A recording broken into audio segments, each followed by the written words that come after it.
is the Conrad Alert. Civil defense information will be broadcast at 6:40. West of the Rockies, you're on the air. Hello. Y2K, how can we prepare? Stop a few of their machines and radios, throw them into darkness for a few hours. We are fighting for our lives. My family must survive. For 5 years, 1,000 gallons of gas, air filtration, water filtration.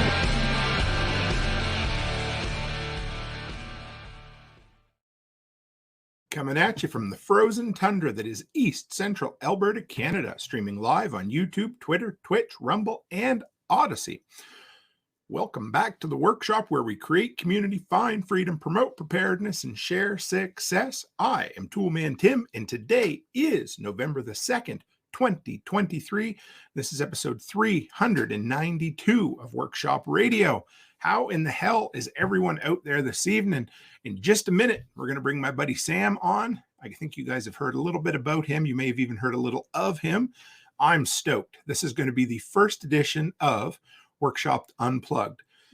Oh boy, that takes me back. But anyway, this is going to be great. We're going to do our best impersonation of Howard Stern. We're going to interview somebody, and then we're going to get a couple of live acoustic tracks at the end, which I can't wait. So anyway, let's get the announcements out of the way, and then we'll bring Sam on here, guys.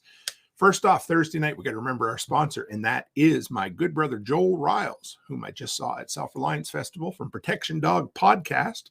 If you're looking for a little more motivation to stuff in those old ear holes, add him to your podcast feed. Some of Joel's recent episodes were overcoming difficulties as you pursue your goals, which he should know, getting motivated and staying motivated. Joel loves to say, you don't get motivated, you're passionate, and then you find your motivation afterwards. And tactical decision-making. That dude is on point with his content. So give him some love, guys. His link will be in the description tonight. And the only other announcement for this week is starting next week, Thursday's episode, we are going to be moving Workshop Radio 1 hour earlier. You asked, and I'm going to deliver. Well, really, I asked. You guys filled out an online survey and decided, yes, we want to go to 6 p.m. Mountain Time. And that'll get our East Coast brethren and sisterin. Is that right? Sisterin, that sounds funny. We'll get them in on the show an hour earlier. It's going to be better for everybody. All right, guys. With that, let's bring on, give me 1 second here. Hey, Sam, how are you? How's it going, Tim? Excellent, excellent, excellent. We figured out the tech gremlins beforehand, which was something real simple and stupid, which happens once in a while. Hey. Yeah. Did you say it's a frozen tundra, or it's cold? It is a frozen. Yes, it's a frozen tundra that is East Central Alberta. There is a little bit of snow on the ground here right at the moment. Not a lot. We had our first day above freezing. I don't know, since about when I came back from Self-Reliance Festival. So wow. My buddy, where my buddy's from in Canada, he calls it Manasnova. So that's pretty good. You know, where I am, it almost gets too cold to snow sometimes. We get snow that's like sugar sand from Florida. Oh, it's miserable.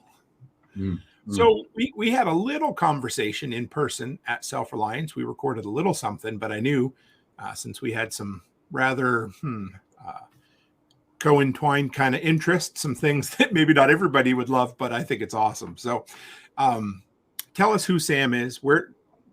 Start with who slave to servant is, and go from there, brother. Okay. Yeah. Slave to servant. You want to go slave to servant before me or me first, or just? Yeah, tell us who you are. Let's start with who Sam is. Okay. Well, my name's Sam, and I 40 years old, got 2 kids. I'm a full-time musician. I am a nomad. I live in a converted Greyhound bus. This has been my first full year. I moved out of my apartment exactly a year ago, like November 6th. So basically a year I've been nomadic. And I've been playing music full-time since 2017.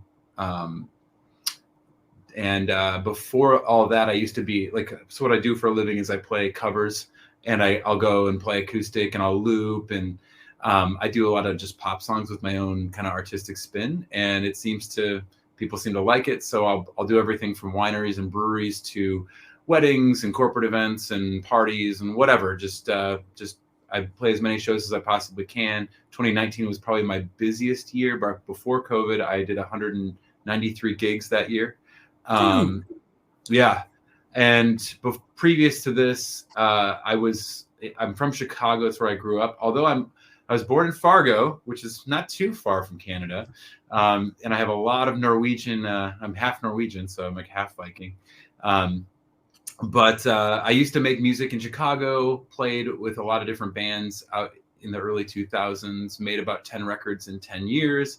And so that's kind of like where I cut my teeth as far as an artist and shaped my voice. And here I am now getting back into music at age 40, releasing this new record with my new band, Slave to Servant. So that kind of brings you up to speed. So we have a tradition here at the workshop. Whenever somebody comes on for the first time, when I get them to go back through kind of their history, I always love to hear what was your first job way back when, whether for pay, for volunteer, doesn't matter. Well, it's funny. I feel like some of these questions I could answer with two, because first official job would have been I was a lifeguard. I was a state swimmer, and so that was like my first thing. Was as a competitive swimmer, as a butterflyer, and just enjoyed the water. Loved the water, but that would have been my first paid on the books taxed job. And before that, I was always hustling mowing lawns as a kid, and I would use that to go buy CDs at Target or wherever I could, like wherever, Mom, take me to get the new Smashing Pumpkins or Sponge or whatever, like whatever record, so on CD or whatever. But so that was my first job, would have been technically mowing lawns, I guess, for money. So that fed the addiction, did it? Yeah. I think it was important. Absolutely. I remember some of my fondest memories were going to, the record shops and buying. For me, it was cassettes. We never had a CD player in the house till like 2000. So I don't know. You remember certain albums when you go pick them up, you just remember them, eh? Yeah. And I think there's something that's lost. Like I had to earn it. Like I had to go and mow a whole lawn in a neighborhood for like $10 or something, or $15, and then take that money and go buy it with my hard-earned money. And then you didn't have streaming back then, so everything was like you heard the single on the radio. But if you bought an album that had a bunch of duds on it, you're like, I'm going to learn to like this record anyway. It's like, you just stick with it. 100%. I think, I don't know, maybe back in the day there was maybe a little more love for B-sides, or maybe some hesitant love, Mm-hmm. Yeah. So you said, I love how people just blow over these things when they tell their stories, but you said you did 10 records in 10 years. How did that come about? So 2001, I graduated high school. I had just exited. I went to state for butterfly and freestyle for swimming, and I broke my school record, right? So that was a big deal to me. But when I got to state, I placed about 25th in state. That's like half, because there's like 50 swimmers in an event. And I realized, wow, the top 3 guys just broke the state record. And maybe being 25th in state is good, but maybe this isn't my full on calling in life. And I'd already been playing music for a while, locking myself. Every day I'd come home from school and I had no social life. I mean, I had it at school, but I didn't like really, I wasn't like a cliquey kind of person. I've always been kind of a lone wolf. And I would go home, and we had these things called 4-tracks back in the day. I don't know if you ever heard of a 4-track, but you used, like you mentioned earlier, cassettes, and you would record, you would learn how to record your songs and cut your teeth, just demoing your crappy little songs as a high school kid or junior high kid. And so I did that for years. I probably wrote like 100 songs before I graduated high school. And thankfully, nobody could hear them because, it's not this vast ocean of internet that you can just post things and everybody gets to hear them now. It's like kind of a blessing and a cursing. But I think in that regard, it was a blessing to not have the technology back in the day. However, to answer your question, upon graduating, I knew I wanted to start a band. I thought I was into bands at the time, like Jimmy Eat World. I was really big into their Clarity album, and they were just about to release Bleed American. I don't know. I had a vast Get Up Kids, stuff like that, kind of that like Midwestern emo. That was kind of where I was from. Polyvinyl Records is in Illinois, a lot of other labels. So kind of following in those footsteps, but at the same time being influenced by all the stuff I was influenced by like pop punk and things like that, kind of melding it all together. And then I went and played in this scene in the burbs of Chicago. And sometimes we'd play Metro or the Fireside Bowl, but we were in the same scene at the same exact time as Fall Out Boy, the band, and Plain White Tees. And then the other bands like the Academy Is, and I'm trying to think, there's Spitalfield, all those bands. And so it was like left and right within about 2 years of out of high school and 2 albums, like, or 2 releases. I was watching these bands get signed to bigger labels and tour full time, some of them getting major label deals. It was kind of gnarly. It was like its own little hub. And what I loved about it was that there was just so much creativity, and there was a togetherness. There was a community at first, I would say. But like all things, things kind of blow up for people and it changes, and it gets a little more corporate. So for a while, it was really good. I would say from 2001 to 2004, that was like the sweet spot. And so, yeah, I was in a band, made three albums. Then I started another band, made another 3 albums. Then I started another band, made another 3 albums, basically. And then there was a posthumous release that came out, a collection of B-sides. So altogether, it was about 10 records from 2001 to 2011 with 3 different groups that I was the singer and songwriter in. And were you full timing it at that time, or trying to full time it? I had, us creatives, right? We're not always as savvy with business. So, sure. And I struggle with marketing. And as you know, I mean, any great politician, any great businessman, any great company, any great movement starts with a team. And I just never had a team. It was always really me. And I just never could find that kind of community on a business sense of trying to get my band out there in a real way. I think I did the best I could by myself, but I found out that, all the people with the teams it was working out quite well for them. And so I just never got my act together business wise. So that's fair. No. And I tell my story a lot, but it doesn't matter where. Yeah. I mean, as long as you learn from it, right? Yeah. Well, and I think for me, I'm really happy it didn't work out, because I'm not going to name any names, but there are a lot of bands that I played with that were somewhat successful, that were touring with, Fall Out Boy or Plain White Tees or any of those Chicago bands, or even bigger bands, right? And they were doing stadium tours and stuff like that, but they made like that one record and it did okay. It did good, but they lived in that shadow, It was like, our identity as a band is this album, and if we veer away from it, we've now lost our fan base. And I watched a lot of stuff like that happen, like sophomore slump style, Sure. And I'm just happy because I think that at the end of the day, everybody was probably grateful for whatever opportunities they got, but for me, it's always been about growing and changing, and I never want to make the same thing twice. So for me, I think it would have made me a little bit stagnant. And I can at least say, whether or not the music's good or not, I can say that at the end of the day, every one of the records that I've ever made, none of them sound exactly alike. We took a new approach, new direction, new sound, new chords, new whatever. So that's been my journey as somebody. I just don't want to stay the same, So 2011 till, would you say, when you started playing again? 2018, 2017, was it? So yeah, 2011 moved to New York, became, I had toured around the country with one of the bands pretty seriously, played almost all the states. I think I've been to every state except for Hawaii and Alaska. So, but point being is that, after just 10 years of living paycheck to paycheck, kind of broke, I'd gotten married and wanted to start a family, kind of like do something a little different, but I didn't think I was going to be putting it on the back burner for as long as I did. But I took a job in New York at a KOA, and I was the general manager of the Watkins Glen KOA, and did that for about 6 years. And it was a really great learning experience. I'll say that. And however, I think that if I can say this, I think God was putting me back into my gifting, if that makes sense.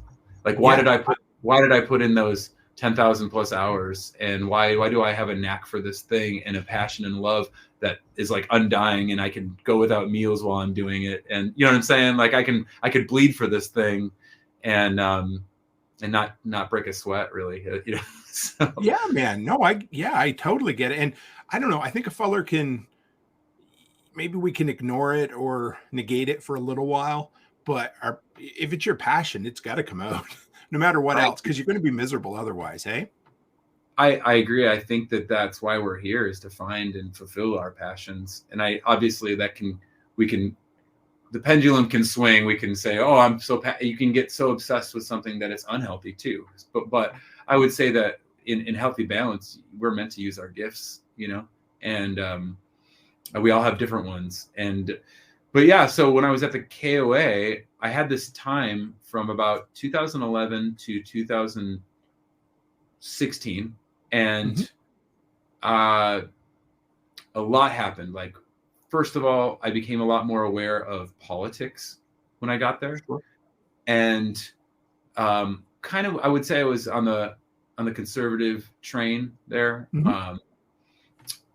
And then I know I voted for Romney, and I remember the day after Romney lost to Obama for his second term. And I remember being really bummed out. Like, I couldn't, I don't know. I thought like the world was going to end because our guy didn't get in or something. You know, it's kind of embarrassing. Yeah. Kind of embarrassing to say that out loud. But you know, I had a lot of my faith poured into that. And a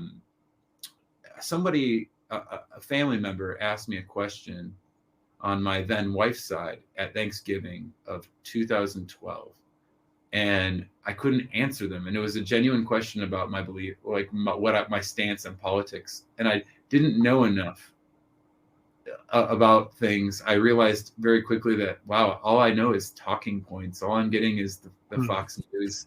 You know, like it's kind of how I feel about the modern church. It's like you just get talking points, and it's not really planting any real seeds of growth, I feel like, or giving you enough to make an educated decision, or I don't know.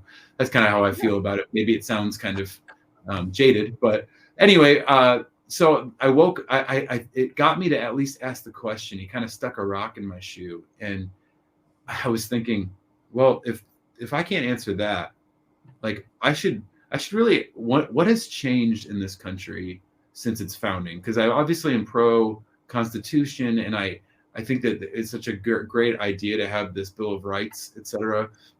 But what's changed?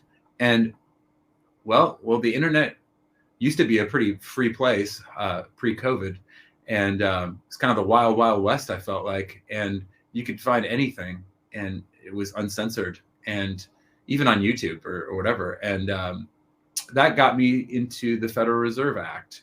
And then that got me into 9/11 and got me into some other topics. And before I knew it, I was full-blown rabbit trail, just had to know everything and at least consider everything. And so I spent all of 2013 basically just soaking in information. And then at the end of 2013, I started a podcast and did that for 3 years. It's called God's Property Radio. And I interviewed researchers, philosophers, naturopaths, just people that had a completely different view. It would seem that our system, I think the general sentiments that I came into as somebody who identified for a little while there as a conservative, I think some of those things were really good that I identified in, but I think there were a lot of things that weren't good. And I feel the same way about the left side of things. There are some really good things and there are some really bad things. But I ultimately realized in coming back to coming back to Christ, if I can say it like that, that these things are not of that walk. You know, these things are just worldly systems, you know, And it's just been this journey that I've been on ever since, I would say 2013, is just trying to live in it and not of it. And that's happened in multiple ways. But yeah, so a lot of the content, while I was interviewing people, I would take notes, and I have a tremendous respect for people that are good interviewers, like citizen journalism, etc., because that's hard work, like coming up with really good, thought-provoking questions, and then keeping your guest on track is really difficult as well sometimes. But it allowed me to really just ask questions. And while I was on that campground, I'll just give you a visual. If you've ever seen the Truman Show, that's what my life was. I was in this bubble on a campground watching people vacation, and I was just working my tail off. Sure. It was the opposite for me. And I wanted out of it. And I felt like the 60+ hour work weeks, not really working in my passion, all those things just kind of grated on me. And I started writing music about my spirituality and about these findings. I just felt really inspired. And I think that being on the campground, doing jobs and learning skills, it was so awesome. And it allowed me to just put music on the back burner and just kind of like brew something with time. Yeah. Yep. Like a fine wine or a nice good old beer or something, And so I had a lot of time to ponder these things, and then continued going back to it and working on it. And I would say the record that I'm currently that I just released, it probably took the better part of a decade to complete it. It was like writing a book or something, as opposed to, it's like the opposite. It took is what I used to do, where I could just turn out records. But it's because I think that I had something. I was really careful because I've never written about my spirituality or like my existential beliefs or eschatology or anything like that. Sure. So I wanted to be very careful and cautious how I did it. And I wanted to do it in a way that I hope resonates with humanity on a deeper level and isn't so Christianese either. And so I just feel like I don't fit in. And I think it's wonderful not to fit in. It's a great thing, but it makes it hard to market oneself when you don't fit in, because you have all these genres and subgenres and virtue signaling and whatever. It's different. I haven't played the interview that you and I did yet, because I'm working on a special series of in-person interviews. But at the end of the interview, you quoted Lauryn Hill and about how artists live outside the system, and our community here. And when you say it's hard to market yourself, I think I believe you're finding your community, and you're finding, because we, in content creation, whatever it is, they always say you need to niche down, you need to find your people. And you're self-employed, you're a nomad, you're a creative, and you've decided to live outside the system. I think you'd fit in really well here in an anarchist, voluntarist type of community, brother, like that. Yeah. Like where does your mindset come? If you want to kind of talk about that Lauryn Hill quote a little bit and how that's kind of reflected in where you're at. Yeah. Lauryn Hill is really somebody that is special to me. I consider her one of my biggest influences of all time. It seems like anytime at any age, we all say wrong things too. I'm not going to speak for every single quote she's ever said, so strike that from the record. Just because I've heard some things. Whatever. But I don't throw the baby out with the bathwater either. I try to hear out people. That being said, I try to hear out people also that are completely ostracized from society. Maybe even deservingly. That maybe they've taken some stances that are like, ooh, I don't want to be near that, but I still want to hear what they said from their mouth. You know what I'm saying? And so anyway, but that all being said, Lauryn Hill she made this record everybody should know her from Fugees. And I think Outkast just beat out Fugees for like #1 selling hip hop group of all time. With their Speaker Box record, just knocked the score down. But that all being said, Lauryn Hill did this Unplugged record, and she had a huge spiritual awakening. And if you can get your hands on a copy of her MTV Unplugged record, it was just a big FU to the system. It was awesome. Wouldn't you expect, right? We were just talking about MTV Unplugged with Nirvana, right? So like the idea would be you play a bunch of songs off of your old records, right? And Nirvana kind of didn't. Yeah. Well, he did, but he also played the deep cuts that he didn't play. He kind of said F you to the. Oh, he played a David Bowie cover too, didn't he? David Bowie. He did that Leadbelly cover too. So, but point being is that Lauryn Hill basically did that on an R&B tip, on a soul tip, the Kurt Cobain, but to a whole next level, in my opinion, because you would think, play some songs off of Fugees, The Score, play some songs off Miseducation. Not one song on the MTV Unplugged record has ever been recorded. Like, there was all new spiritual material. Can you imagine how her record company felt about that? Columbia was probably so pissed off at her. And I think that's what got her out of her record deal too. But anyway, that all being said, she just has so much wisdom. And her quote was this, is that throughout history, artists have typically been people who live outside of society in order to expose society to itself. And I think that's what makes a good artist. I think distancing yourself. I personally go to the grocery store. I'm like, whoa, this is society. And then I leave. I feel like I dip my toe in and then I'm out. I don't really participate much with normal things in society. The most I get is I work. Obviously I got to go play gigs, but even then I'm like, sometimes I'll be playing, one of my least favorite places to play is like a sports bar, but occasionally, you got to make a living, right? I play Wednesday night at a sports bar, but everybody's watching TV. They're all plugged into the game, and I'm not insulting anybody. I just see it as like the gladiatorial fights and bread and circuses. Like, I can't get into it. I mean, I think it would be cool to go see a game in person, but I can't get into like screens, and I just see everybody. And this isn't saying I'm better than anybody. It's just I feel always as a misfit. I just don't get it. I don't get what's it all about. So that's I spend a lot of time listening, reading, studying, just gleaning a lot of different influences spiritually, musically. I'm also a father. So I homeschool my half of the time. I get the kids half the time, and so it's like week on, week off, or when I'm traveling during the winter, it's like month on, month off, and so it's a completely different perspective, I think, than I don't know too many people like me that are in this position, especially nomadically. But I know they exist. Like SRF was amazing.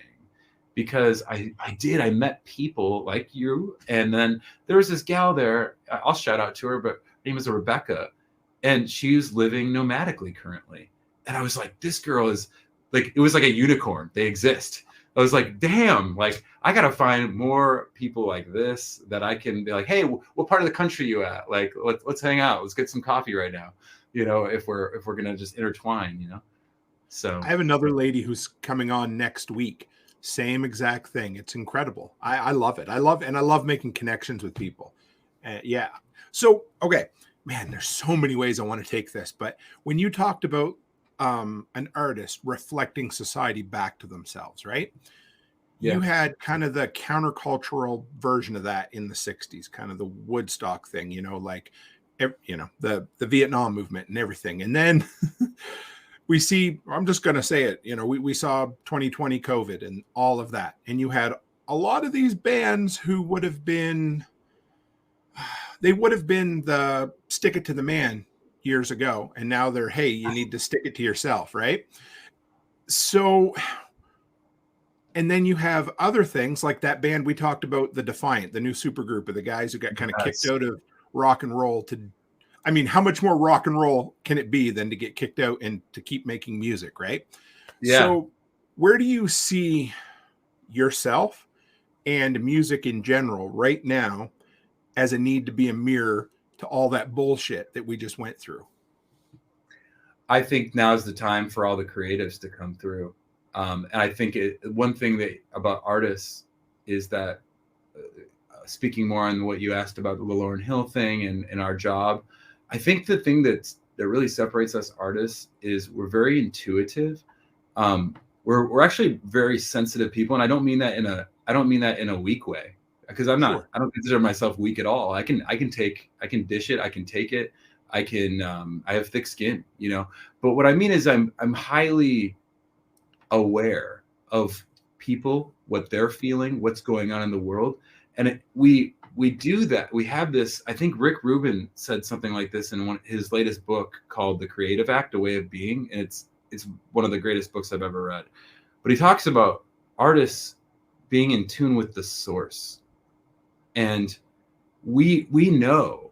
I don't want to like get too crazy with you here, but can I show you a tattoo real quick? Sure, man.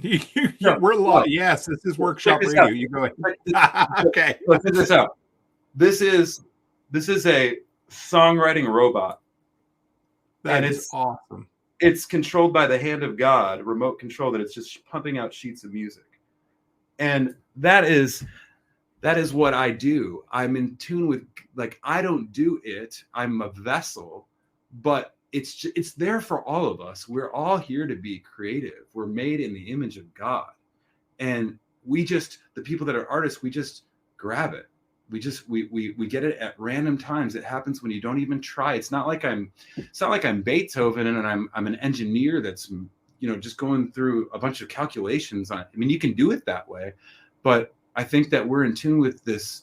It's a very spiritual thing. I very much consider being an artist a super spiritual experience. At least that's my experience here on this earth. So I just want to read this comment from Lone Canadian. He's actually a friend of mine who we met through different sources, connections on the internet, lives a half hour away. But he said, artists have always existed outside the norm. Part of creativity is not doing what everyone else is doing. Yes. You want to comment on that? Yeah.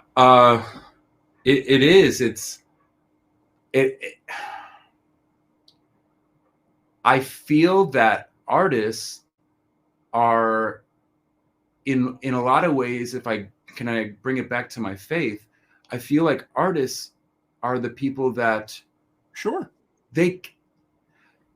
they can't really be controlled by all these things. They see it all, but they choose to live outside of it. And it's a lot like when I think back to the disciples and I think about Yeshua and I think about where did they all get together in houses, like the Roman government, like Constantine melded Christianity with paganism and the government because he couldn't control it.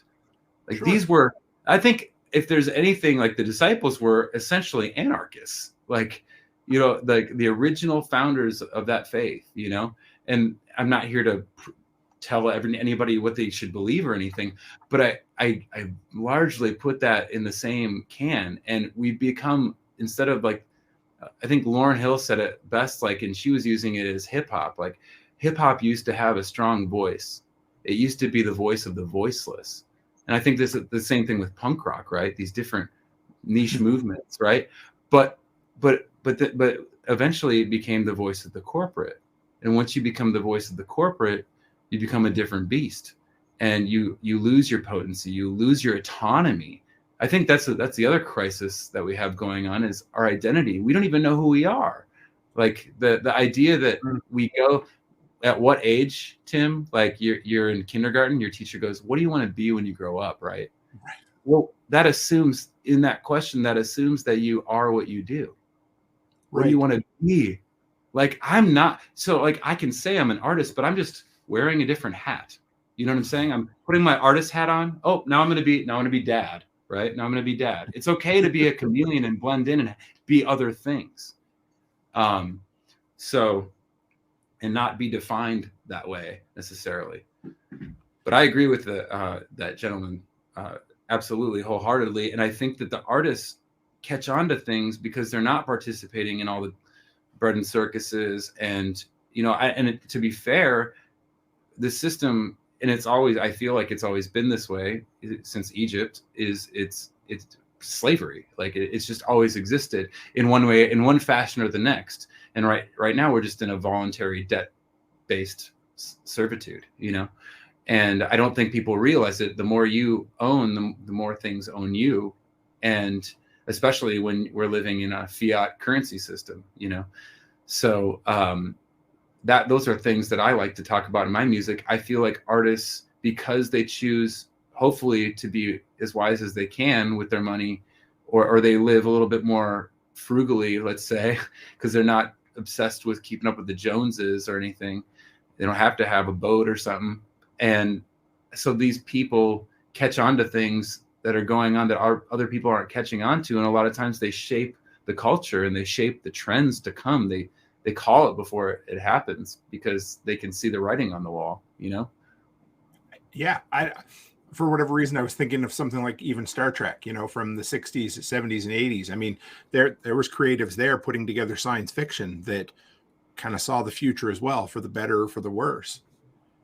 So I got to see I think I caught the first 4 or 5 songs of your live, I was going to say presentation, but your concert at the event. Yeah. And man, I mean, you've got the knockoff Donald Trump hats, and you've got the jumper, were the hazmat suits? Is that what you're wearing? Or talk about talk about that. Yeah, I wanted to do something that I felt fit in, and so Outkast is another one of my, like Andre 3000 is one of my favorite, probably like my second favorite rapper of all time, and just amazing artist. But Outkast used to have these suits, and he had this suit. You can look up the picture on Google Images, but it was like a jumpsuit like that, where it was like almost like a hazmat style suit or like a prison suit, but it was like gray, and it said, okay, quit playing and hand over the cure. It was just like, that's amazing. Like that, those kind of things. And I'm like, I would wear stuff like that all the time. If I had like, and I'm like, why don't I make merch like that? Why don't I start making taglines like that people can wear, where it's not necessarily the band name on the shirt. It's just like, this is a lyric from our song or something that is part of the message, or, so Love Against the Machine came to me it came to me pre-COVID. It came to me in 2019. I was just thinking about flipping the whole system upside down, and how like rage just begets rage, and and I was actually going to see Rage, by the way. I love Rage Against the Machine, stylistically speaking. I think that their first record is groundbreaking. I think Evil Empire is ridiculous. It's probably my favorite one by them. But anyway, they don't practice, well, maybe they do practice what they preach. It sure appeared to me for a while that they were anti-establishment, that they're completely establishment. Like when I saw that COVID hit, this is after the whole Love Against the Machine thing, they were the only concert I had bought tickets to. But I remember being on Instagram as everybody was canceling dates. Oh, tour canceled. And I'm like, oh, I think it was like $200 or $300 to go see Rage. And I was like, this is a bucket list item. I'm going to go see that. Man. And so that got canceled. And I was like, what is going on? How do you control the world like this? Like on a music scale, I was just blown away by the artists not taking a stance and just being so like, cause like, it was like 2 weeks to flatten the curve. And then just wash your hands. It'll be okay, to, wow, we're just going to shut the whole world down and everybody's going to like start virtue signaling and bullying people into wearing masks. And after that, I have to tell you, and I'm not trying to get too far. I'll get back to the outfits here, but that's all right. But I almost, Tim, I feel more free than I've ever felt because of COVID. I'm very thankful that it happened, because it drew a line in the sand. Like it drew a very bold line.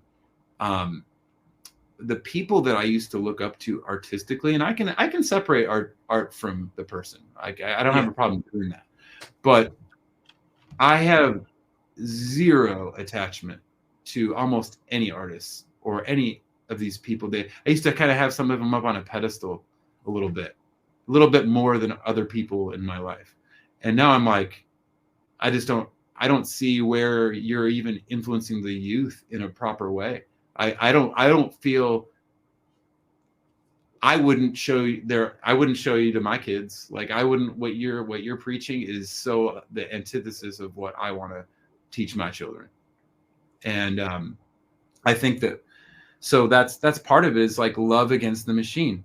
That's the only way we're going to do it, is by accepting and loving others regardless. We're not trying to control people. We were made autonomously to be kings and queens and treat each other as kings and queens. Can you imagine if I was like, hey Tim, what's up, king? How you doing? Like the way we talk to each other, just talking like that and meaning it though. Like when you see the royal status in your fellow brother and sister, like just that idea doesn't exist in the world. They want to divide us.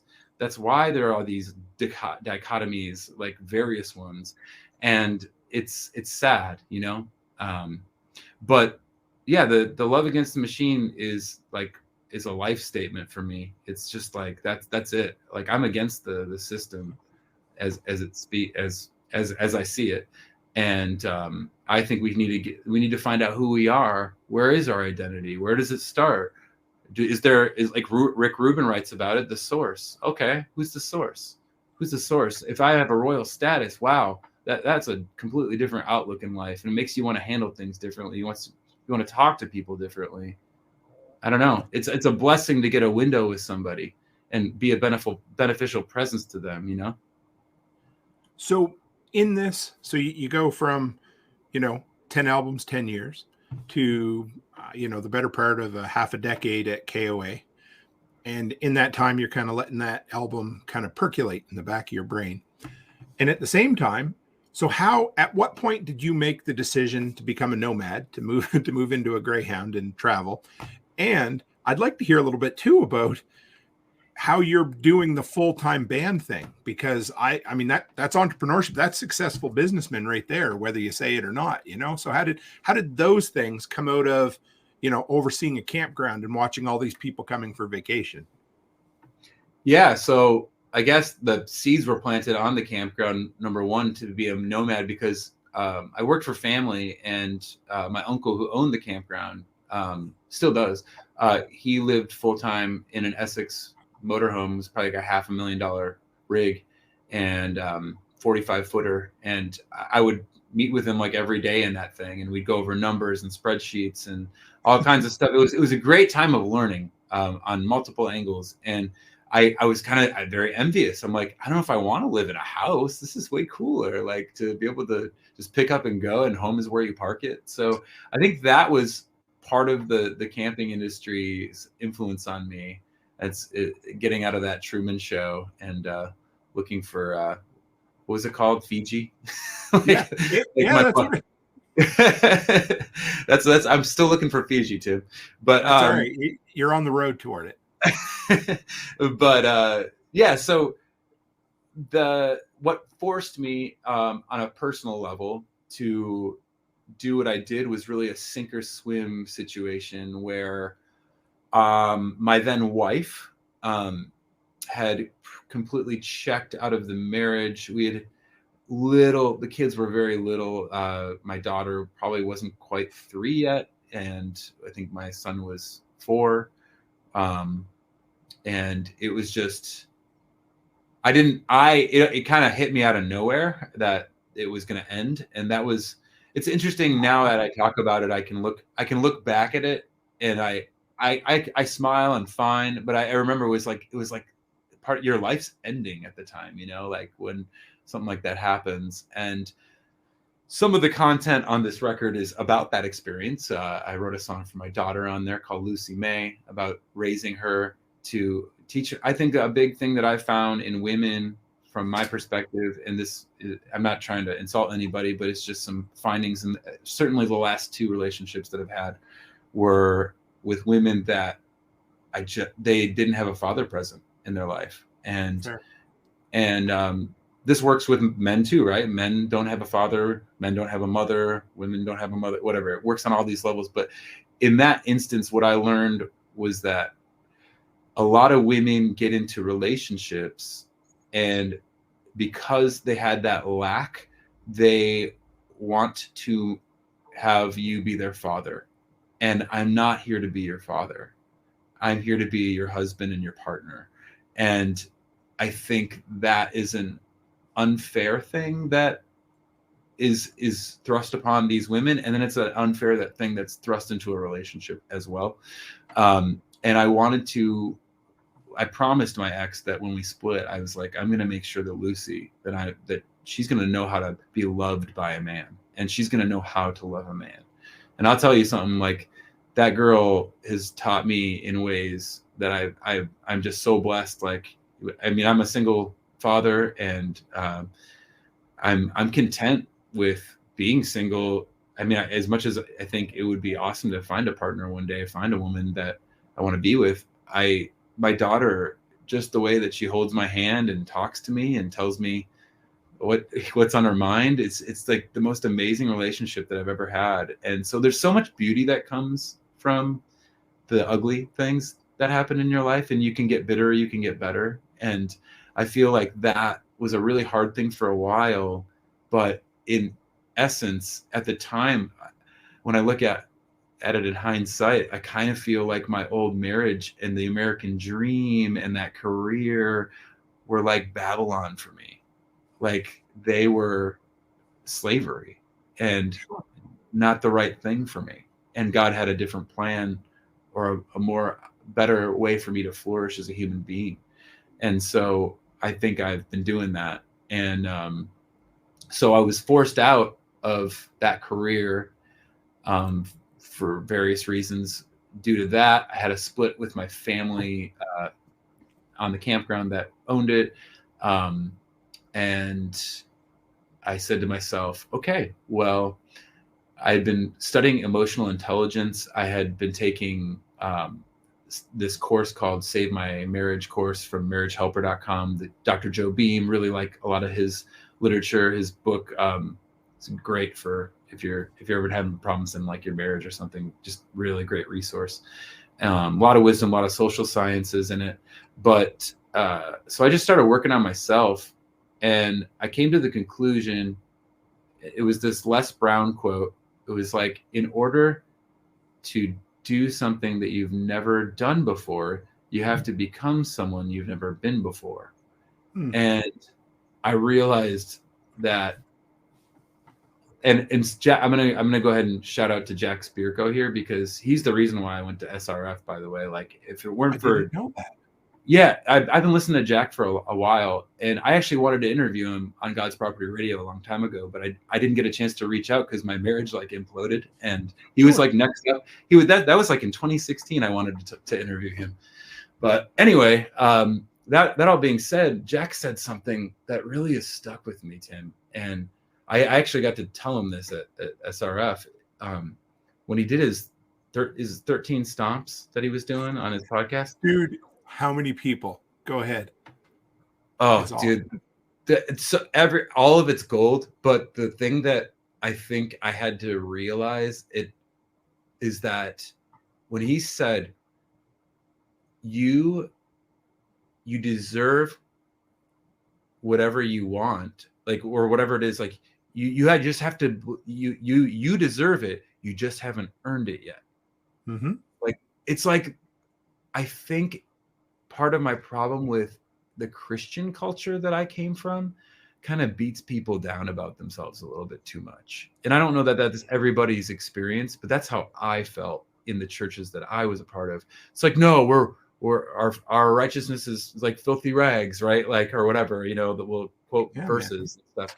And I don't think that's at all what God wanted for us. And I've had to escape that. And that's really what my record is about. It's about a mind shift, because you can't free yourself of the system until you free your mind.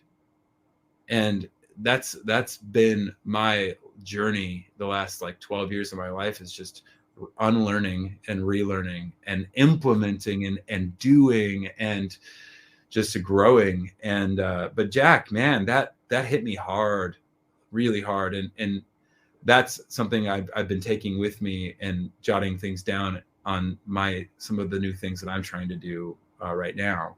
But Yeah. You were asking about the music. So I decided that I never wanted to do covers, Tim. Never wanted to do covers. Never interested in playing other people's music. Obviously, I just want to make music because it flows through me like a songwriting robot, right? So, however, I have friends in Chicago that are in cover bands now that used to play with me in original bands. And one of them is in a quite successful cover band. And he makes like 6 figures doing it. Like, so, I mean, I'm not nowhere near at that point of success, but I thought to myself, well, if I can make half that, like I could feed my kids and, right. And I could have, well, the best part, Tim, is this. What is money? What is money really? It's just it's like a token or a symbol for the time that you just gave away. Right. Yep. So really, if you think about it, time is money. Money is time. So time is the most valuable asset we have. And if you get your time back, I'm gonna argue this with anybody, is that if you have your time back, you are wealthier than the people with money. I mean, you can do a lot with money, but if you have the time to do things or put into people or whatever it is you're here to do with your gifting, you are rich, my friend. You are the richest out there. And then that's what I found, Tim, was that I was putting 60+ hour work weeks in. Well, let me tell you this. My busiest year, 2019, this does not include driving time, right? Because I have spreadsheets for my cover business. And the hourly gigs go from 2 to 4 hours, depending, usually 3 hours to average. I think I did 550 hours of performance time, and I made like $60,000 in like 2019. You know what I mean? Like, yeah. And I opened my own LLC, and I'm going to go ahead and shout out to Jack again, because Jack, I was listening to his podcast all this last winter, just like kind of going through the back catalog and stuff, because it had been a while, and he was saying how to get out of debt and start your own LLC and all this stuff. And I'm like, I already did it. Like, Jack, thank you for your validating my whole life. Like I like the last 6-7 years, I found a way to write off, a Martin guitar or a vinyl pressing or shirts that I sell to people or meals, everything, traveling, lodging, because I can do it in the system. Like he said, like these people created for themselves. They have all these loopholes, just follow the system and use the same things they use, and it's true. And I'm just so happy. Like I love Jack and I love his podcast. I like how he's real, but he's hard, but he's real. And he has like a very, I don't know. He just resonates with me, I guess. I don't know how I can put it exactly. Brother. He's sincere. He's sincere. So you get what you get is what you get with Jack. And I mean, he was my mentor before he even knew I existed for many years, really? and then I got, because I listened to him since 2013, and I started everything I have here because of him and Nicole from Living Free in Tennessee. No way. Yeah. And then we get to stand on stage and do a roundtable presentation together. So absolutely, brother. So funny because it was those two who got me to go to SRF, because I heard her on his podcast talk about it. And I thought to myself, well, I'm about 6 hours from here in the Ozarks staying with my parents right now. I might as well go. So yeah, that's so cool. We got that connection. So, man. All right. So that brings you to, which I thought was kind of apt, because you said you kind of escaped your own Babylon. And what's kind of cool is that happens to be the name of the album, which I think is friggin' awesome. So I want to geek out over music for a few minutes too, if you're cool with that. Dude, man, yeah. Your story's been deep. And oh my God, thank you for telling, like, what a great story. Thank you, brother, for this. And so when I heard it, of course, to me, I was like, okay, that's post grunge right there. That it took me back to like 1999 to 2003. hanging out in my dorm at what was called Bethany Bible College at the time, and then No way. now Kingswood University. Yeah. Do you? Yeah. So 4 years. We're from the same culture. Yeah, oh, 100%.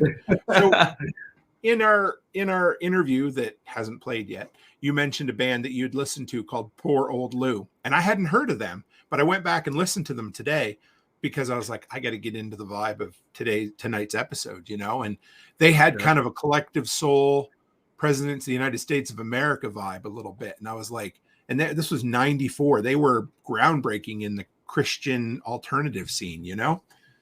So where did your influences come from for this record and kind of the bands you listen to? Where did that inspiration come from? Gosh. Wow. I mean, I'll go all the way back and I'll give you the deep cut. Yeah, man. All of it. It's a little embarrassing when you think about the first records that you ever bought, but I think they all matter. Even if, I went to there was this Salvation Army camp in Wisconsin, just over the border of Illinois, near Twin Lakes. And it was kind of a free camp. And when I would go, I was the minority. It was mainly inner city kids. And I think I was probably, if there were 100 guys there, like 10 of us were white, right? So my first love, though, it worked out really well because I was into R&B and hip hop, like from the get-go. I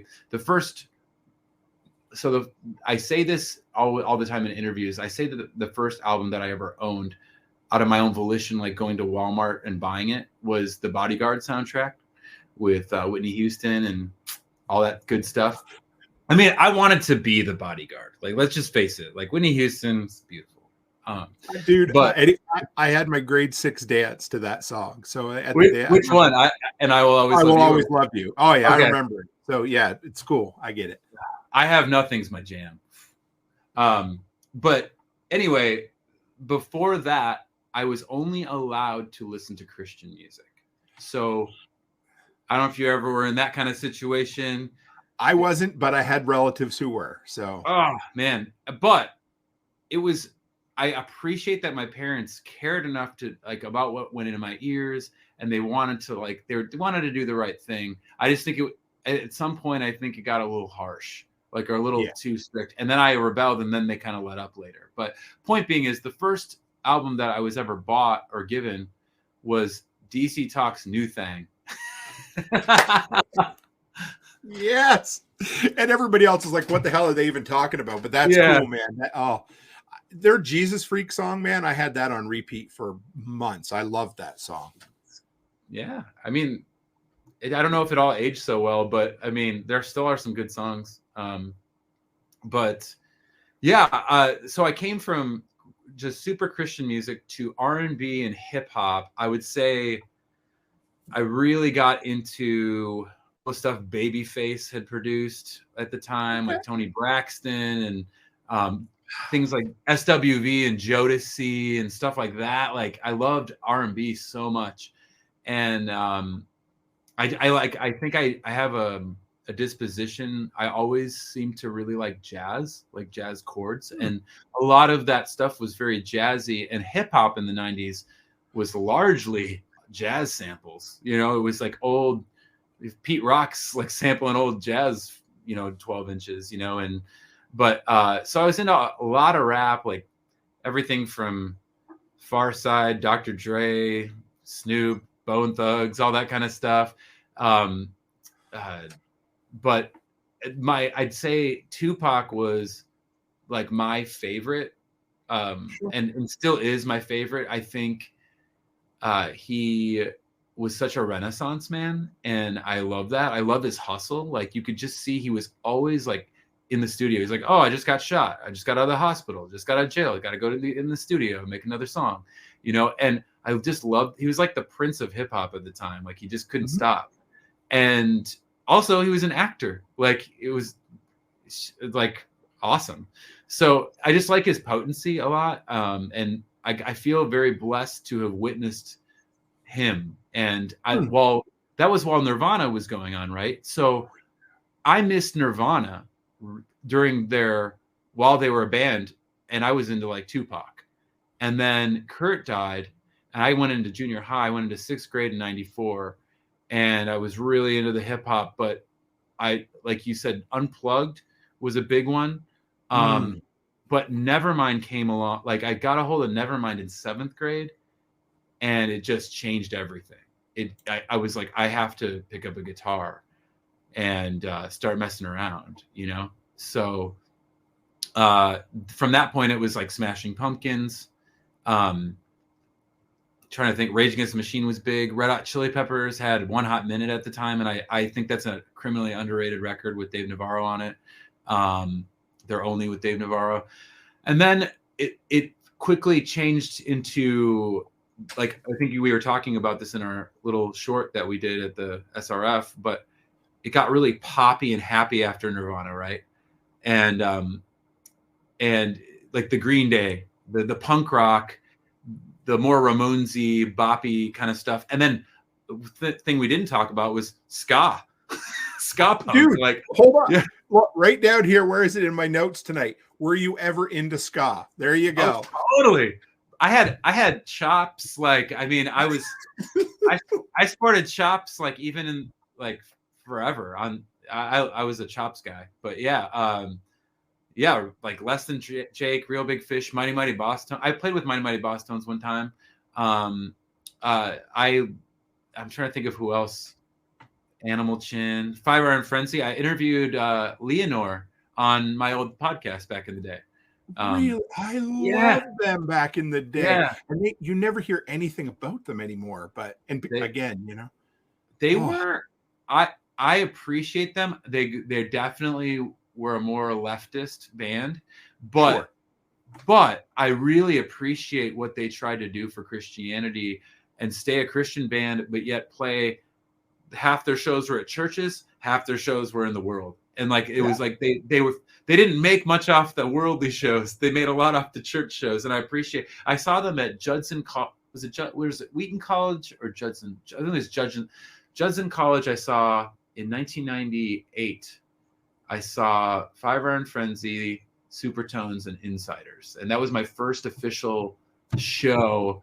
If you don't include a couple other excursions, which are a little embarrassing, I think my first concert was Carmen at like a stadium, you know, and then Newsboys at the same stadium.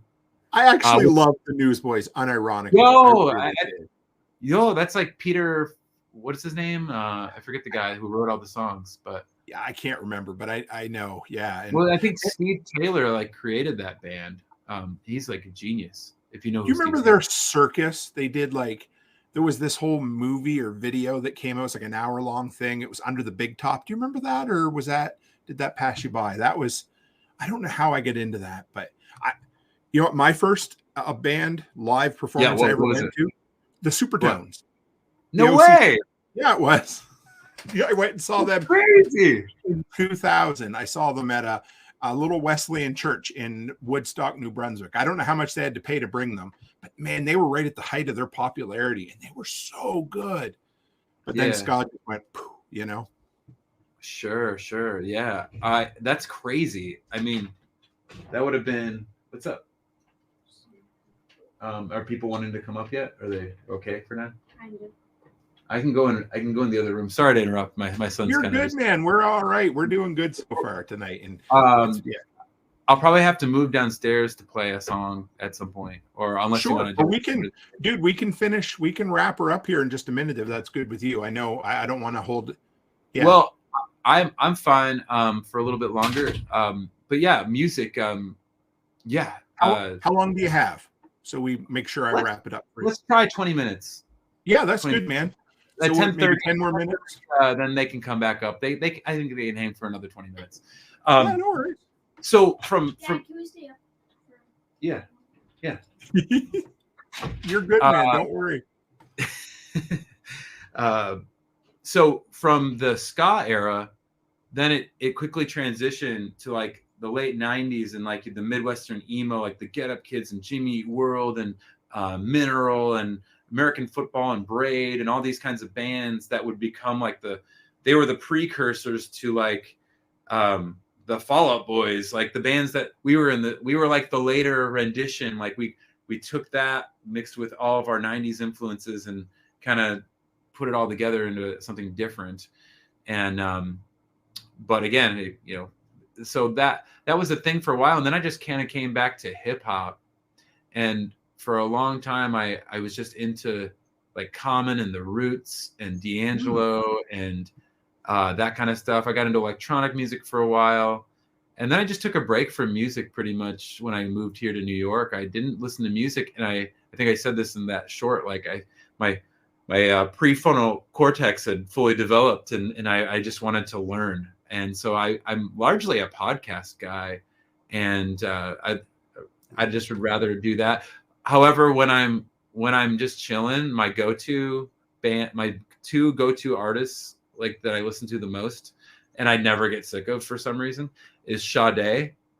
She's like my number one. Actually covered her song Pearls on our Singularity release.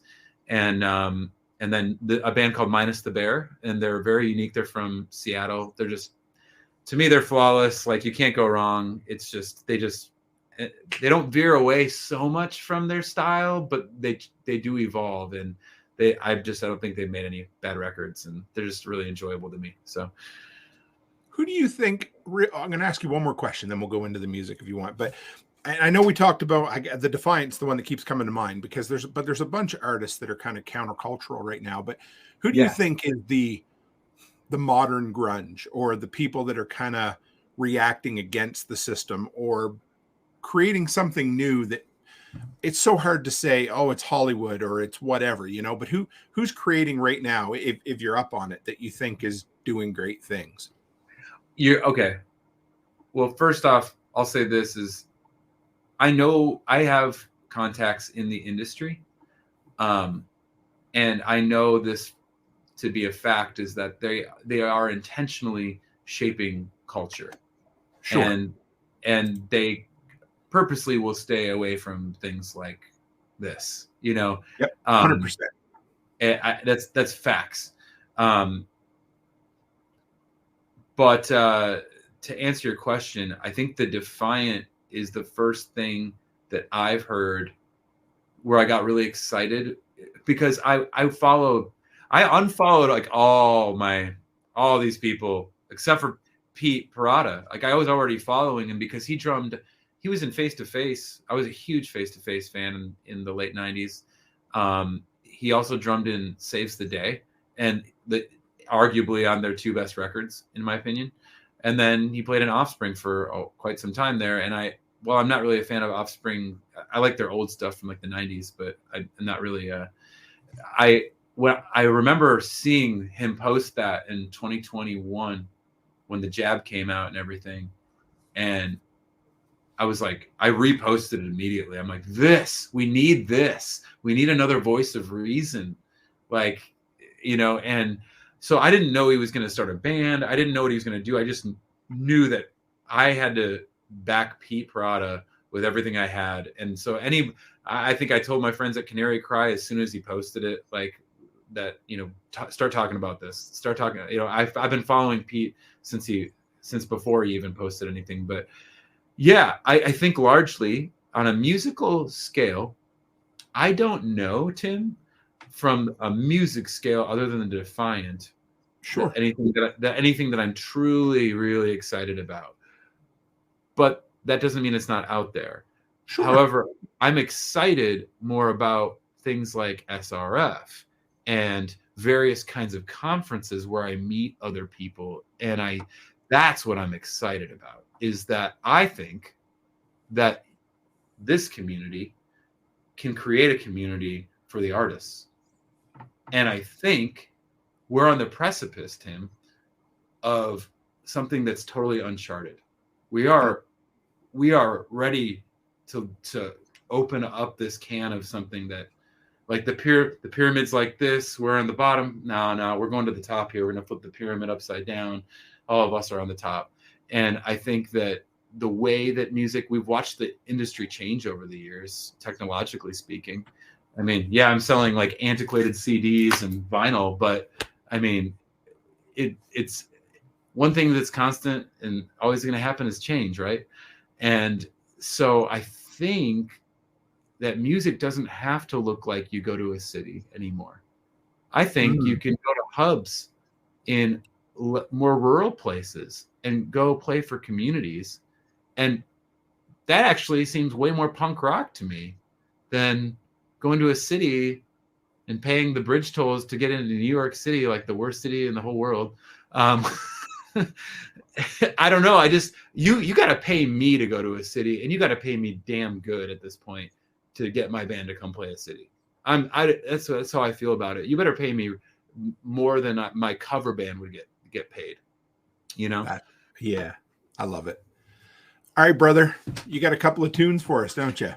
You got. Well, I should ask you. Do you think you got two in you? Oh yeah. Let me start. I'll start with the one. We'll see how the voice does. And sure. I'm going to put you full screen, so I'm going to still be here. And when you finish up your second song, I'll just throw you in the background and I'll do my close up. But just don't leave. I got a couple quick things I wanted to touch base with you. Oh, definitely. I'm just looking. I'm sorry to cheat, but I have to use Take your time. No, man. If you want to get set up, I can. I don't want to botch my own song, so I'm going to have a teleprompter. You do your thing, you get set up, and I'm just going to mention a couple things here while you're doing it, and then give me the thumbs up. So, guys, you need to check out, you don't need to do anything, but if you want to support Sam, go to Slave to Servant, and that's SlaveTwoservant.com. And you can get his really cool, I'm going to show it because I love it. I'm a sucker for really cool vinyl, and you guys got to see this. I hope it'll show up because, my office is dark here. But I don't even know how to explain it, but it's clear with yellow swirls in it, and it is incredible. It is, honestly, it might be the most gorgeous record I have. It's up there with a few of them for sure. Well, and also the CD has a bonus track because I know CDs are kind of on the out, but I put a B-side. There's a 14th track on the CD version that is not on the digital or the vinyl. So. Dude, you went back. Oh man, that is so 90s with the hidden track and everything. I love it. Yeah. Let's see here. I'm just trying to figure out. I want to see how I look on your screen here because I had to minimize you for a second here. To put you up. Whoops, that's you. There we go. Let me see here. Okay, so I'll back up a little bit. We'll do some Indian style here. Maybe I'll aim it down a little bit. Sure. So oops. Breaking records.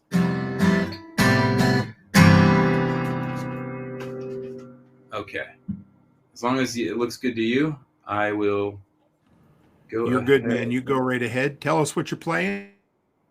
Yeah. So, okay, real quick before I play it, this song is called Yeshua, which is the Hebrew name for Jesus. And it's on the acoustic version, which is what you're going to basically hear now, is on this album called Singularity. You can go on Spotify and just listen to this. Also, I wanted to mention I just completed a new video for the intro on this, and I came to the realization that this has 16 songs on it, and 14 of them have music videos, which is kind of insane. So there's a lot of content on our YouTube channel. I would appreciate if you like what you hear, please just at the bare minimum, just go on Spotify and follow us, become a follower. I think we have 120 followers or something, it just helps. And then there's a full band version we just shot a music video for a few days ago, which I'm very excited about releasing in 2024 off of Escape Babel on the new album. So the song is called Yeshua. I will go for it. Sorry, one sec.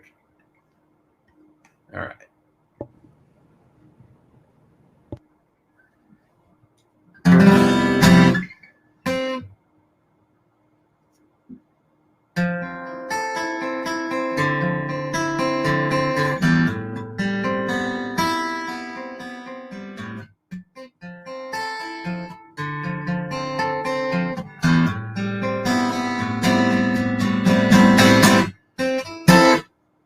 Maybe what we see and everything we breathe ain't the be all and end all. Maybe what we do don't do much without a clue.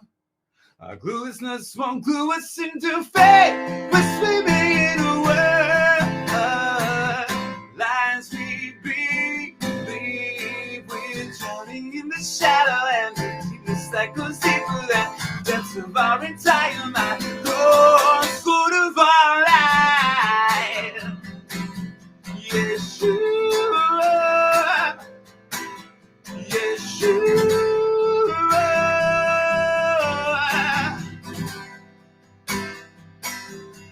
Heaven's reply,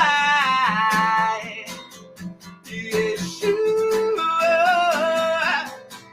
Yeshua.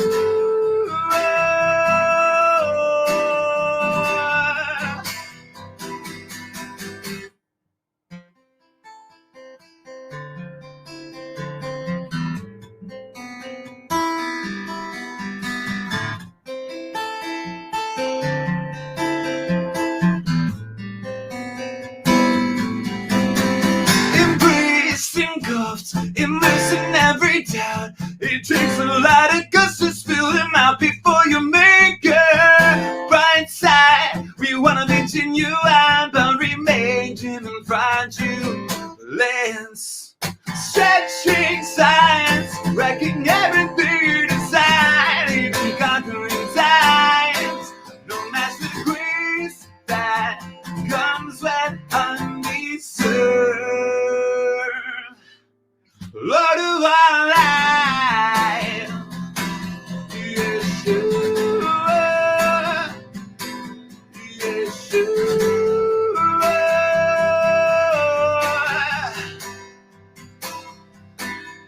The heavens reply, Yeshua,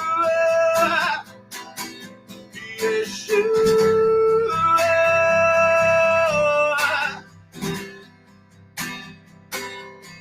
Hallowed be thy name, Yeshua, Yeshua.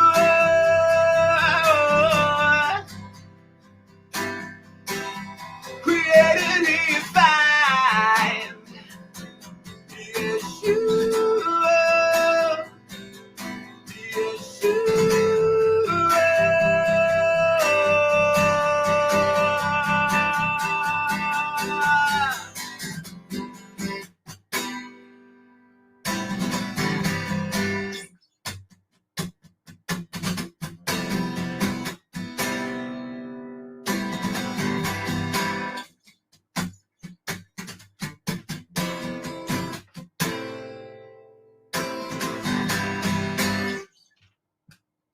Lord of our life, Yeshua, Yeshua.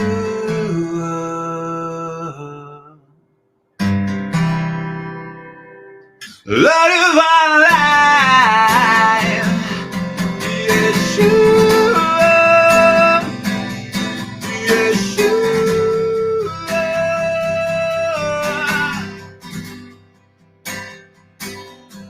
Heaven breathe thy, Yeshua, Yeshua.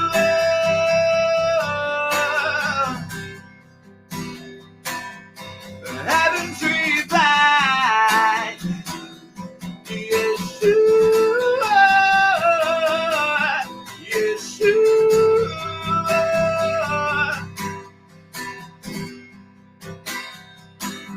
Created divine, Yeshua, Yeshua,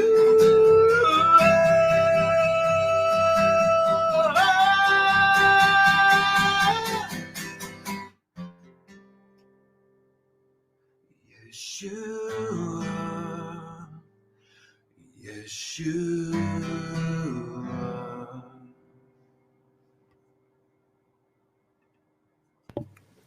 Dude, what do I say? Oh my God. That was so good. So guys, you got to know this. Sam's like, yeah, I'm going to start with an easy song so I can warm up my vocal cords. What's a little lower? Yeah. That was great. Oh my goodness. Midwest Preparedness said goosebumps engaged. And I didn't want to bring up too many comments because I didn't want to ruin the moment. But Chris says, I love how musicians start out with obscure bit of strumming that makes you run your head. And then they do this beautiful thing. So,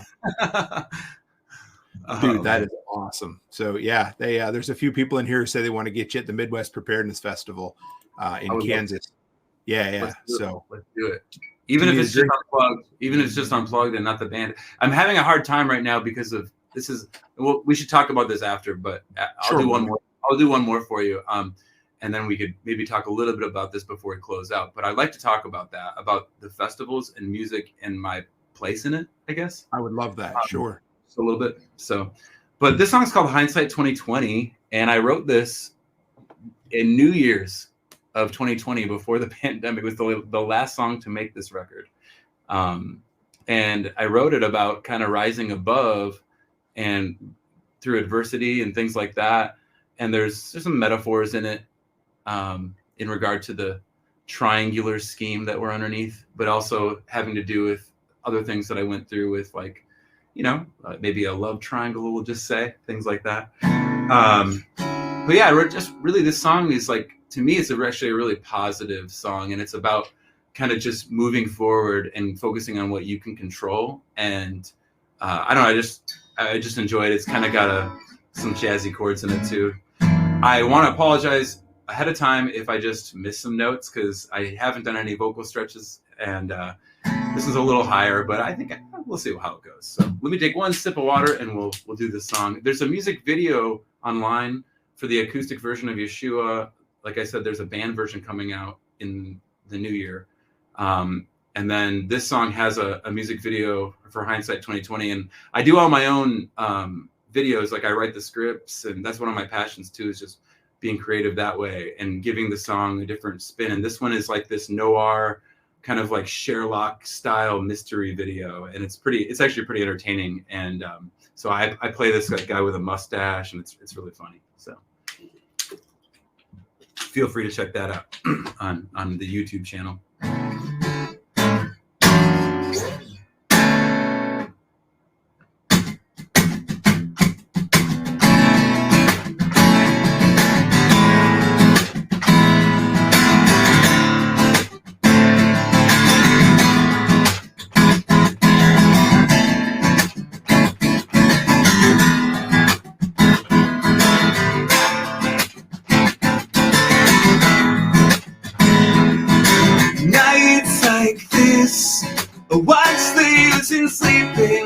Asleep for my whole life. Anyway, stones and sticks. Why you waste time repeating? We're just a rerun on our screens every day. I highly like the story with the twist on the rock, so faded, but I made it from my bottom to top. It's almost what someone wanted me to play, but shit, I prevail, sit still, tip scales and blades. Whatever happened to the golden rule and when was the sea? Whoever has the goal, they make the rules, and they displace, but I place my faith in something else. And I finally figured out what you're all about. Talk is cheap when truth ain't free. Said I finally figured out what it's all about. Typical triangular scheme. So if politic, why you waste time on thinking? I've been in silence my whole life. Anyway, scratch the itch. Why you waste time on healing when we're just cheated on our dreams every day? Because you know there's so much time left on the clock, so face it till you make it to the bar. Finally drops it. 5 of us and just wanna hate, but haters gonna hate, so create, elevate, never let that ego inflate. Whatever happened to ability and when was it squeezed? But took control, I like the way that you can do anything, but you can't do everything. Finally figured out what you're all about. The talk is cheap when truth ain't free. Said I finally figured out what it's all about.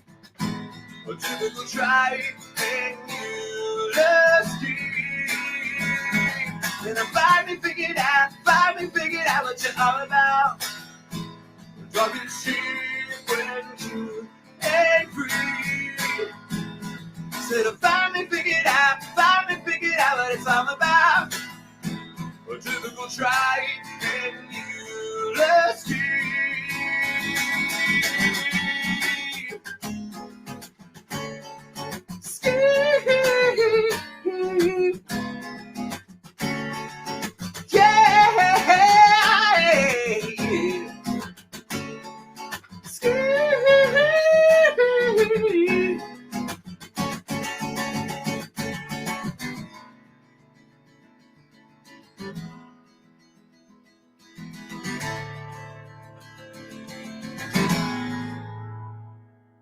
Finally figured out what you're all about.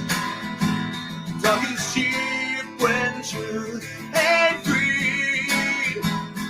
Said I finally figured out what it's all about. A typical trying Ulysses.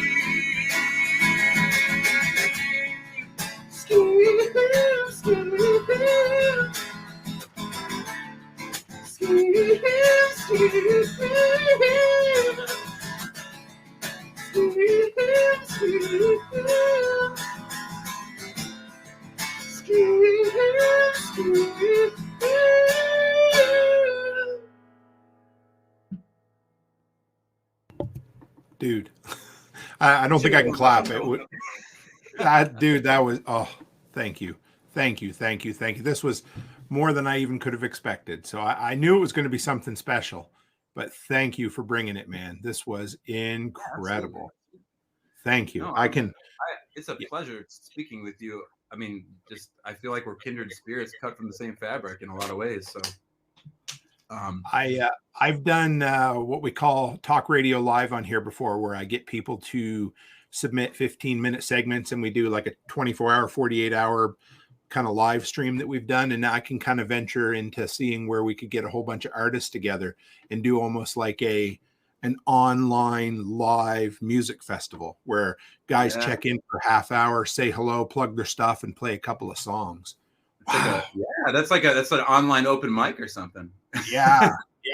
I've got, Oh, dude, this is So talk a little bit then. I know you got to get out of here. No, that's okay. You want to play at some festivals? Is that kind of, is that your dream or your goal? So here's like my thing. We did so the only two shows that Slave to Servant has ever played. One was a live stream when we released Singularity back in 2021. We played at a Messianic synagogue above it. It was a coffee shop, and it was a live stream, so there was nobody publicly in attendance other than the staff and us. And we did that live on YouTube, and that was our only show until Self-Reliance Festival, and we dropped this at Self-Reliance Festival, this new album, Escape Babylon, with the full rock band. So like that was night and day difference between those performances. One was an unplugged, like full band, and one was plugged in full band, you know. But my issue is, like, I'll go and I'll play these festivals by myself, like I just did, and I can loop too. Like, I'm a solo artist. I make a living off of doing beats and playing covers. But I could go play these festivals and go myself. But it is I would love to bring the band and actually have 3 other people. And this is something I really love that you're like one of these people that just wants to link people together, because I could use some help in this regard. Is I don't view Slave to Servant as a band in the sense that there are just set members. I want this band to be a collective of whoever can and wants to be a part of it. So if you threw out Midwest, you know, that festival, if that festival booked us and I can't get people in my area to come with me where I'm at currently, maybe some people in the area or who are going to be there want to learn the songs on bass and drums and lead guitar, and they want to play. And maybe it's just like I don't know how it would all work, but I know I've heard of, like, there's a band, I think they are called Infirmities. They're an old Christian punk band. I might be wrong about that, but they were one of the first like punk bands in the 80s that was Christian, and they're at the point where they have such a niche following that no matter what city they play, he has a band in every city, any city he goes. And so it's just the original singer. He flies out to places and plays and has different bands at every event, and they know all the songs. So I'm not expecting that to that degree, but I like that idea a lot. And I would love, and it's special. Like each show is special. Each thing that we do has purpose. Like I'm not looking, like we're playing our third show this Sunday in Penn Yan, New York, little Penn Yan, New York, this little town in the Finger Lakes. And my friend is running as a local libertarian, and I don't vote, but if I was a voter, I'd probably vote libertarian. And I love Phil. I know that he can affect local change. He's a great person, and he believes in freedom. And so we thought, okay, well, voting day is like the day after Sunday, or is it Tuesday? I can't remember, but he created this event called Liberty Rocks. And this is the first one this year. This is the first annual one. He wants to do this every year and bring in the Libertarian Party and have it be like his event. And so I feel very happy about that. I feel very happy about playing Self-Reliance Festival. I feel very happy about playing at the Messianic Synagogue, where I could share my faith during the set. I just want to play things that are meaningful. And that doesn't have to be one encompassing thing, but I do want to play things for a reason. Like this band is existing not just out of vanity, out of my own personal, I'm trying to be a rock star or something. Like it's here to serve a purpose and help and build community as well, like what you guys are trying to do. And so I guess what I'm trying to say is on slavetoservant.com, you can go there, and I have tutorials on guitar parts. Feel free to learn them. If you're somebody who doesn't play music and maybe you make beats, I have all the stems on a stems tab. You can download the stems and make remixes to your heart's desire. Anyway, I'm just trying to form a community myself with Slave to Servant, and I want to bring more artists in. I look at like this going on for the next like 10 years at least, like just making records with Slave to Servant. And then in 10 years, I'd like to start producing the artists that are up and coming and start kind of being like a coach to them and helping them make their records and their art and supporting this same community. So it's kind of the way I look at things. I mean, I could go into much broader detail because I have a lot of ideas. I'm an ideas guy, but I'm also looking for a database of every single one of these kinds of festivals. So if you can get me a sheet, a list of all the festivals, I know you just went on a bunch of these places. I'm trying to figure out how this works with my old podcasting community that I was a part of. They have all these prophecy conferences. Like if I could go play prophecy conferences and prepper fests and like just do it all the time and just do that would be amazing. So far, we haven't made a dime off of playing any music. I didn't collect anything from SRF. I didn't collect anything from the Singularity show. And we are charging for our first time a $10 cover at this show and in Penn Yan on Sunday. But you get a CD with the admission. We wanted it to be special. So, but I'm looking. It would be nice to find a way to, because I can go myself. I still need to make money. And don't apologize. Don't apologize. Because I took the band out and I took them I bought their meals. Like I paid Jesse the drummer on top just for doing the gig because he runs a studio at home. He was out of work, but I looked at this as like a higher purpose. This was an experiment to go to SRF, and it was like, okay, I could see myself doing this, but I have things that I would change about what they did at SRF this year, about in regard to music, about how we structure it a little bit more. I have ideas of, I think that if you're going to have a musician, you should pay them, which I voluntarily, I'm not saying that is a bad thing. I just think if we're going to be doing it, we have to survive. So it was a good experience, totally amazing experience, but I'm trying to garner a community of people, and just like you are, and let's open the floodgates. I mean, the sky's the limit with creativity, and there's just so much that's just not being said, you know. I just look forward to seeing what the youth is going to create, you know. Thank you, Sam. This was awesome. If you know, thank you. You can help people and make money. They're not mutually exclusive. And you know what? Thank you. Thank you for coming on. Thanks. This was incredible. What a special night. You okay with hanging in the back for just a split second here while I close? Totally. No, it's fine. It's fun. Yeah. Yeah, hang around in the back there for a minute. I'll be right back with you. All right. Guys, every so often something special happens, and tonight was one of those episodes of Workshop Radio. I know I kind of built Workshop Radio around the idea of being that radio, that AM radio that sits on your dad's workbench. Every time you went in, it was kind of the background to getting shit done. But tonight was just a little different, a little more special. This was the very first Unplugged that we got to witness, and thank you guys for being a part of it. Sam, I don't think it's possible for Sam not to bring his A game, but he played the hell out of those tunes. And I've talked about this a bunch, but he talked about what the next generation is going to do. And I truly believe that we're heading into a creator economy, because as people have to pull out of the system and as things become automated, we have to turn inward and create things for other people. And Sam's doing it. And I am just so full of ideas, but I just got to say thank you to Sam, because this was the start of something great. And you guys got to witness the launch of a new bridge of communities tonight. So thank you guys. I love all you fellow delinquents for coming in here and hanging out with us. And thank you very much for hanging with Sam and letting him get on this platform and play his ass off. So as always, stay happy, stay healthy, and have a great week.